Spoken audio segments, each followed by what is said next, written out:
반갑습니다. 대우정형외과 이진석입니다.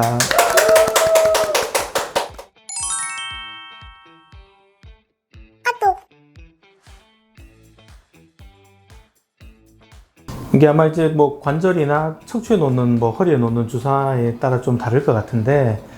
우선 어깨부터 설명을 드리면, 어깨 쪽에 힘줄이 좀 약해져 있어서 주사를 맞는 경우에 보통 힘줄이 약해져서 혹은 찢어져서 통증을 일으키는 경우는 그렇게 많지는 않습니다. 그래서 그런 경우에는 대부분 이제 무슨 염증이 생겨서 이렇게 통증을 느끼는 경우가 대부분이어서, 그럴 때 놓는 주사는 염증을 이제 감소시키는 주사인 거죠. 그러면은 염증을 감소시켜서 통증이 없어지면 어떻게 보면 치료가 되는 거라고도 볼 수 있을 것인데, 물론 이제 그 염증이 생기는 원인들, 근육의 불균형이라든지 잘못된 생활 습관이라든지 이런 거는 주사로 해결될 수 있는 건 아니고, 꾸준하게 이제 운동을 한다든지 자세를 교정한다든지 잘못된 움직임의 동작을 바꾼다든지 이런 것들로 해결을 해야 되는 부분인 것 같고, 그거 말고 만약에 이제 근육이나 힘줄이 약해진 부분에 재생을 위해서 놓는 주사들, 혹은 요즘 이제 흔히 쓰는 재생 주사, DNA 주사, 혹은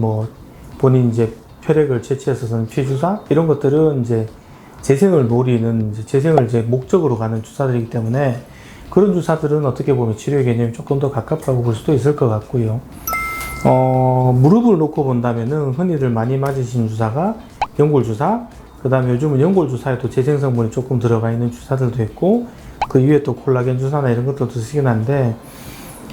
통증을 일으키는 원인이 만약에 이제 무릎 안에 우리가 흔히 얘기하는 활액이라고 해서 이렇게 윤활작용하는 액체들이 있는데, 그런 것들이 작아져서 생기는 통증이 문제였던 것 같으면 주사가 역시 증상을 가라앉힘과 동시에 치료가 되는 걸 수도 있는 거라고 볼 수가 있을 것 같고, 그 다음에 허리 같으면은 실제로 신경이 눌려가지고 다리가 저리다든지 이런 경우에는 이제 그쪽에 신경에 염증을 가라앉히는 주사를 쓰게 되는데, 그런 주사를 쓰면은 실질적으로 신경 압박되는 걸 막아줄 수 있지는 않지만은 주변에 신경의 부기나 이런 거를 감소시키고 또 염증을 이제 줄여줄 수 있기 때문에, 그런 것도 증상을 가라앉히고 치료가 되는데도 도움이 되겠죠. 근데 구조적으로 이제 무슨 척추에 이상이 있어서 혹은 신경이 튀어나와서 이런 것들은 이제 주사로 해결될 수 있는 건 아니기 때문에, 그걸 보강해 줄 수 있는 운동을 한다든지, 혹은 이제 신경이나 그런 인대를 튼튼하게 만들어주는 요즘 많이 하는 프롤로 주사라든지 이런 것들은 어느 정도 이제 치유에 도움이 된다고 볼 수 있겠죠. 주사 종류 너무 많아가지고 짧게 설명드리긴 힘들겠지만, 기본적으로는 이제 그 정도 개념을 갖고 계시면 도움이 될 것 같습니다.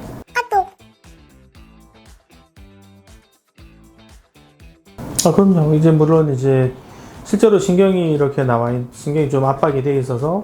주사를 쓰게 되면, 염증을 감소시킨 주사를 쓰게 되면,